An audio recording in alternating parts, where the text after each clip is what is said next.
ஆண்டவராக இயேசு கிறிஸ்துவின் நாமத்தில் அன்பின் வாழ்த்துக்கள். இந்த நாளில் நம்முடைய தியானத்துக்கு நாம் தெரிந்து கொள்கிற வேத வசனம் நியாயாதிபதிகளின் புஸ்தகம் 13ஆம் அதிகாரம் 18ஆம் வசனம்.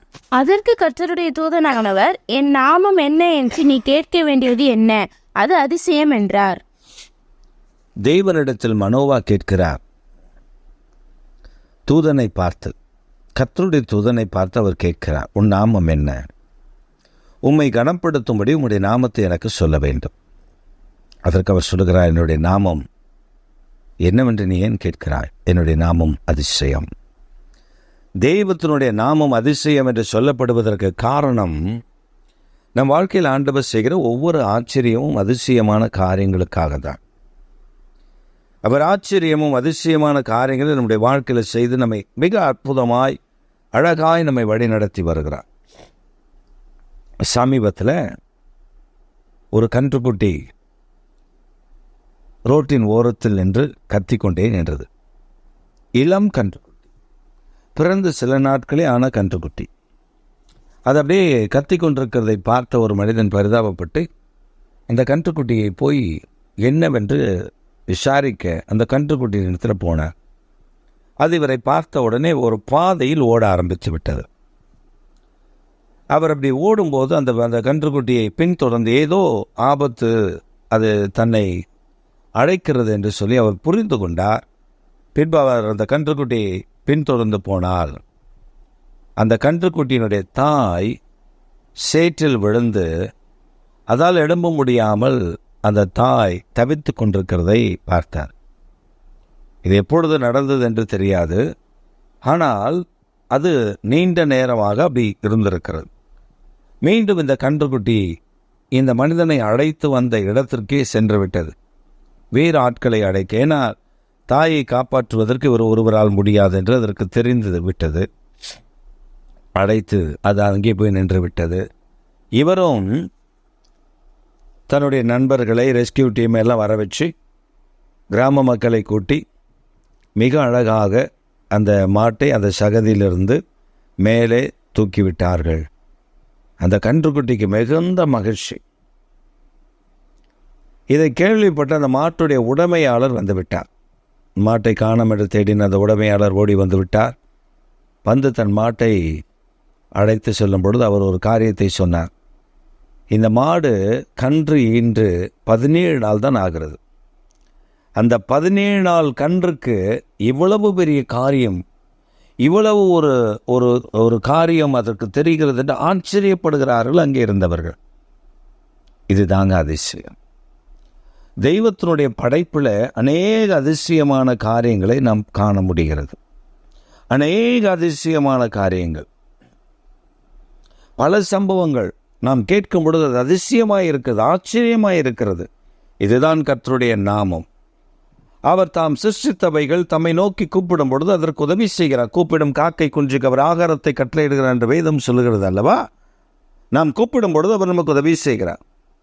கலிஃபோர்னியா மாகாணத்தில் பெரிய ரோடு, எப்பொழுதும் வாகனங்கள் மிக வேகமாக சென்று கொண்டிருக்கிற ஒரு பாதை. அந்த பாதையின் குறுக்கே ஒரு மான் வந்து நிற்கிறது. எப்பொழுதுமே மான் அங்கே இருக்கிற மானாக இருக்கட்டும், மற்ற விலங்குகளாக இருக்கட்டும், ரொம்ப நிறுத்தி நிதானமாக அது வேகமாக அந்த கடந்து போகிற பாதையில் கடந்து போகிவிடும். அது மற்றவர்களை தொந்தரவு செய்யாது. ஆனால் இந்த மான் பாதை குறுக்கே வந்து நின்று விட்டது, அது போகவில்லை. அப்பொழுது ஒரு கார் வந்து வேகமாக அந்த கார் அந்த மானை பார்த்து நிறுத்தி விட்டார்கள். நிறுத்தி ஓரம் கட்டிவிட்டு அந்த கீழே இறங்கி அந்த மான் ஏதோ உதவி கேட்கிறதை போல் அவர்களுக்கு தோன்றுகிறது. அந்த மான் இடத்துல வந்த பொழுது அந்த மான் அவர்களை அழைத்து கொண்டு ஒரு இடத்துக்கு போகிறது. கிட்டத்தட்ட 1 கிலோமீட்டருக்கு மேல் இருக்கும். அது போய் ஒரு இடத்தை அவர்களுக்கு காண்பிக்கிறது. அங்கே பார்த்தீங்கன்னா வலையில், அதாவது ஃபுட்பால் மேட்ச் கிரவுண்டு மாதிரி இருக்கிற ஒரு சின்ன இடம், ஒரு வீட்டுக்கு பின்பாக இருக்கிற விளையாட்டு அரங்கு போன்ற ஒரு பகுதி. அதில் அந்த வலையில் அதோடைய குட்டி மாட்டிக்கொண்டது. அதை காப்பாற்றுவதற்கு இதற்கு முடியவில்லை. பின்பு இவர் போய் அந்த வலையிலிருந்து அந்த குட்டியை மிக அழகாக நேர்த்தியாக காப்பாற்றி தாயின் இடத்துல விட்டார்.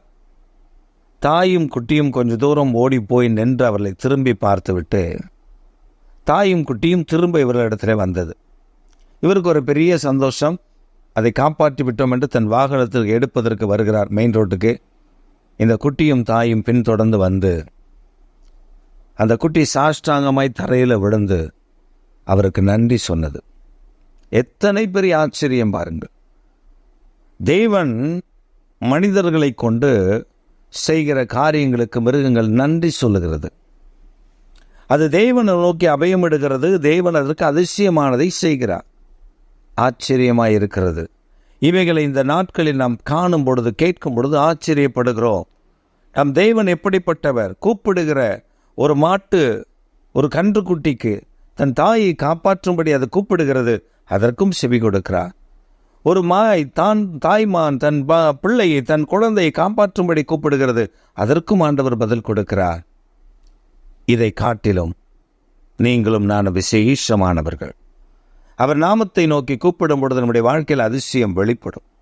நீங்களும் நான் விசேஷமானவர்கள் என்பதை மறந்துவிடக்கூடாது. நாம் அவரை நோக்கி கூப்பிடும் பொழுது நிச்சயம் நமக்கு பதில் கிடைக்கும். என்று கூப்பிடுங்கள், அவர் உங்களுக்கு அதிசயமானதை செய்கிறதை காண்பீர்கள். எங்கள் சர்வ வல்லமுள்ள தேவனே, எங்கள் நித்திய பிதாவே, கூப்பிடுகிற காக்கை குஞ்சுக்கு உதவி செய்கிறவர், பறவைகளை போஷிக்கிறவர், பூக்களை உடுத்துவித்து மகிழ்விக்கிறவர், இன்றைக்கு நீங்கள் இந்த செய்தியை கேட்டுக்கொண்டிருக்கிற ஒவ்வொரு கர்த்தருடைய பிள்ளைகள் மேலும் மனம் இறங்கி அவர்களை ஆசீர்வதித்து உயர்த்திவிட வேண்டும் என நாங்கள் ஜெபிக்கிறோம்.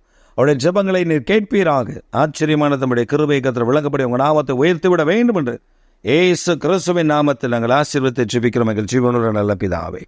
ஆமேன், ஆமேன்.